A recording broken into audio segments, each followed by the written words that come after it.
Campanha eleitoral marcada por burla, tiros e arruaças. Esta e outras matérias você vai acompanhar agora aqui na TV8.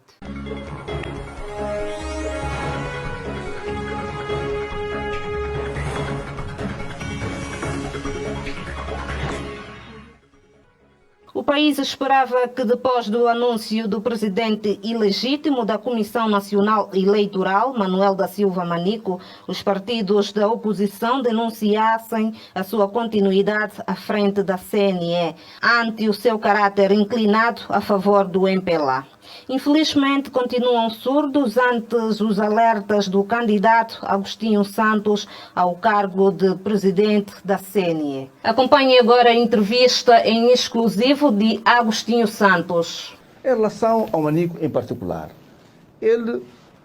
o concurso foi aberto em março. E tínhamos até 1 ou 2 de abril, salvo erro, tínhamos que apresentar a documentação. Ele apresentou, até fora do prazo, temporariamente, a 27, 28 de abril, uma ata da defesa do seu doutoramento. E só apresentou o seu certificado de doutor em novembro, ou seja, ele foi avaliado como doutor sem ter apresentado o certificado. O próprio regulamento diz certificado, apresentação de certificado, não há nenhuma exceção. Não há interpretação. Exatamente, não há interpretação possível. Apresentação de certificado de habilitações.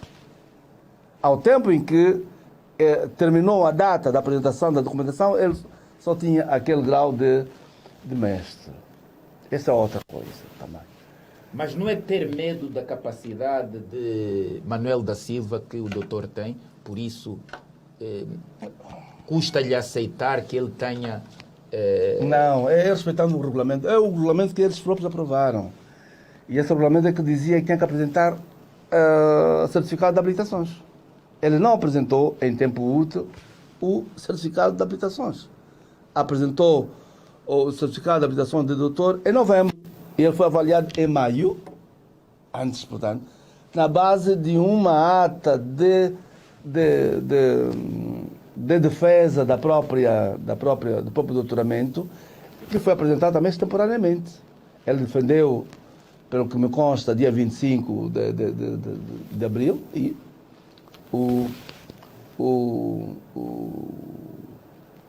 o certificado foi apenas em novembro. O que é importante dizer aqui é, devíamos todos ser avaliados com base nos mesmos critérios, sem facilidade deste ou daquele, cumprindo aquilo que o próprio regulamento estabelecia. E então, pronto, havia os critérios de avaliação e deixaram de dar-nos os 47 pontos que nós temos vindo a reivindicar. Mas eu dizia na altura que quando voltamos para o Tribunal Supremo acabou por tomar uma decisão fortemente influenciada pelo seu atual presidente e com o qual nós voltamos a não concordar. E seguindo o que a lei dispõe, nós voltamos novamente para o Tribunal Constitucional. Como se depreende, é preciso afastar todas as suspeições e serenar os ânimos dos apoiantes das várias candidaturas. É preciso evitar e as direções de campanha serem mais sérias para se evitar e condenar em tempo real o autor moral que deu origem à indignação dos prestadores de serviço de mototáxi que foram reclamar o dinheiro e ninguém estava para os atender. Acompanhe agora as imagens da confusão instalada por motoqueiros.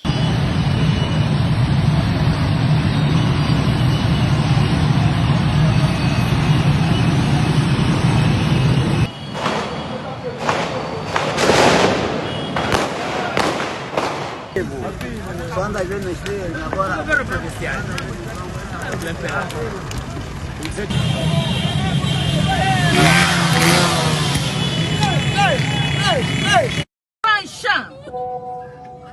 Não assusta o miúdo. Estás a entrar em pânico, não assusta o miúdo.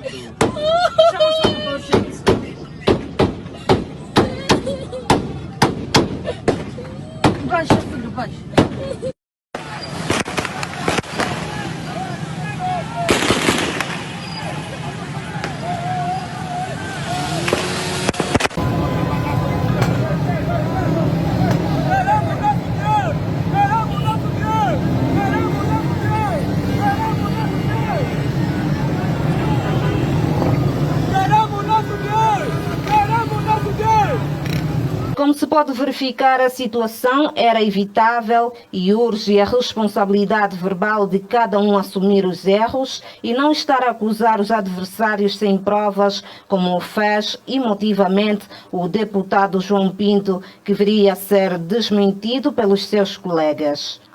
Olha o vosso carro, telefone queimado, não está respondendo no grupo, carro que foi por causa de 10 mil que não te pertencia, que tem que pagar os camaradas e não pagaram dinheiro.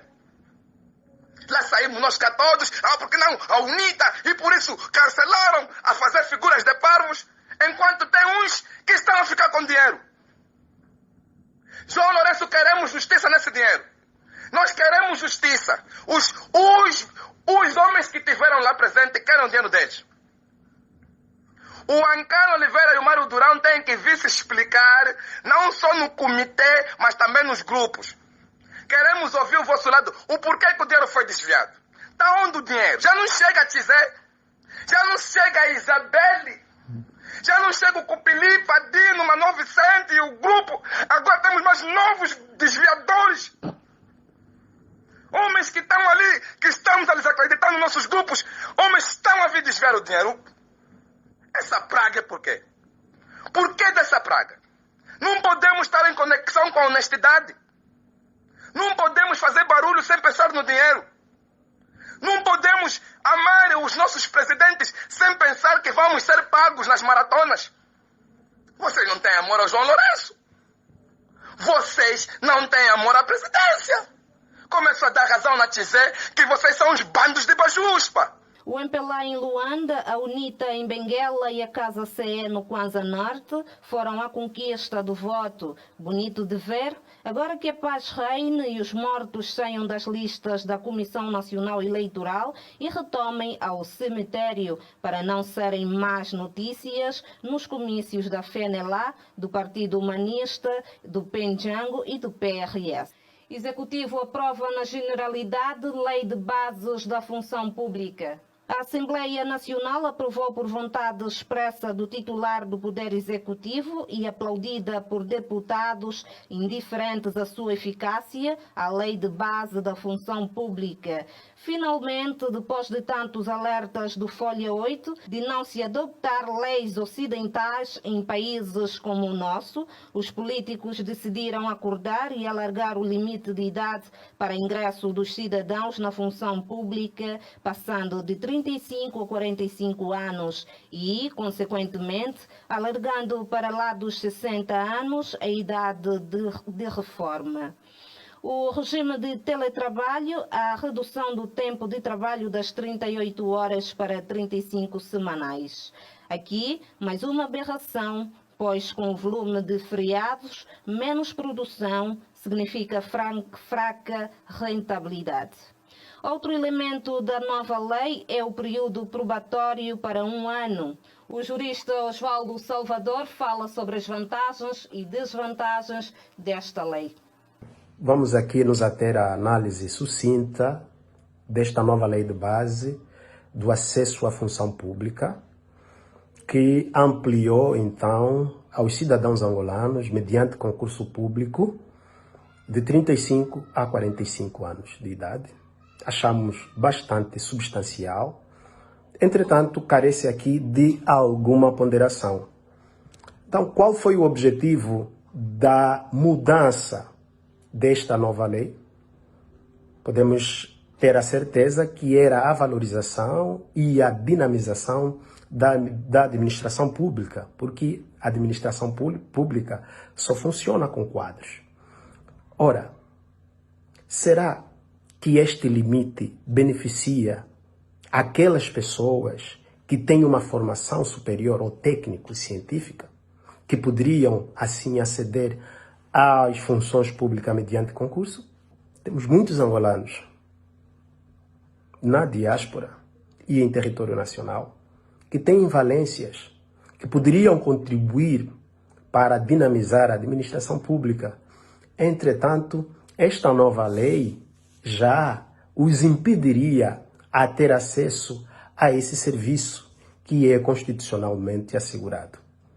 O legislador deveria, ao nosso ver, ter ampliado muito mais até 60 anos, ao nosso ver, como em outras latitudes geográficas. Ora, se analisarmos também de forma minuciosa o artigo 23 da nossa Constituição, vamos perceber que este limite proposto pelo legislador infraconstitucional é discriminatória. E este artigo também vem ratificar já o disposto no artigo 53 da nossa Constituição, que tem como epígrafe o acesso aos serviços públicos. Ora, nenhum cidadão nacional deve ser impedido pelo fator idade para aceder aos cargos públicos. Acreditamos que esta lei deveria ater-se a essa questão discriminatória. Simprof com greve marcada para o primeiro trimestre de 2023. O secretário-geral do Simprof, Sindicato Nacional dos Professores, anuncia a retomada da greve da classe no primeiro trimestre do ano letivo de 2023, pela insensibilidade e arrogância do atual executivo em atender às legítimas reivindicações do sindicato em representação da classe. Em causa está a não valorização dos professores pelo executivo do MPLA no recente ajuste salarial feito pelo mesmo. Recorde-se ter sido a greve suspensa aos 24 de abril de 2021 e até a data só um rolo de promessas de arrogância e humilhação de uma importante classe responsável pelo desenvolvimento de países com dirigentes comprometidos com o aumento da literacia dos seus cidadãos. Vamos ouvir agora Admar Ginguma. Dizer que a greve que foi convocada para o primeiro trimestre do próximo ano letivo, que tem início a 5 de setembro, tem em vista, portanto, exigir da parte do governo e, sobretudo, do Ministério da Educação, que é o departamento ministerial que gisa e materializa as políticas públicas da educação, né, do Estado, o cumprimento, então, das questões constantes do caderno reivindicativo. Entre essas questões, destacam-se questões remuneratórias, sobretudo, portanto, um aumento na pauta de subsídios, porque o recente reajuste feito pelo próprio Executivo, que definiu uma pauta de 60%, mas atribuiu ao setor da educação apenas mais 5% para os técnicos superiores e mais 10% para os técnicos médios, dos 18 que já processava, deixou muito a desejar, deixou os professores insatisfeitos e por isso mesmo os professores entendem que foram mais uma vez passados para trás, porque os outros setores, né, análogos, estamos a falar dos médicos, dos professores do ensino superior, dos enfermeiros, que já tinham uma pauta de subsídios superior à nossa, de 30%, nós tínhamos apenas 18%, viram exatamente essa pauta de subsídios alargada até ao limite de 60%, que é obviamente o limite que o próprio Executivo definiu. Então, estão outras questões, tanto dentro do próprio caderno reivindicativo, como a questão das promoções, a questão do subsídio de periferia para os trabalhadores, para os agentes da educação que trabalham nas zonas mais afastadas. Portanto, são questões que viemos discutindo já há algum tempo, mas que até aqui não têm qualquer resposta. Todas essas questões, como não têm sido atendidas, tal como os professores têm exigido, portanto, os secretários provinciais do Simprof, reunidos no dia 16 último, decidiram então dar um ultimato ao governo, portanto, no sentido de se não cumprir, portanto, esse trimestre, o primeiro, será, portanto, comprometido. Vamos recordar os destaques que fizeram esta edição. Campanha eleitoral marcada por burla, tiros e arruaça. Executivo aprova na generalidade Lei de Bases da Função Pública. Simprof com greve marcada para o primeiro trimestre de 2023. E é com esta matéria que colocamos um ponto final. Nós voltamos amanhã e até já.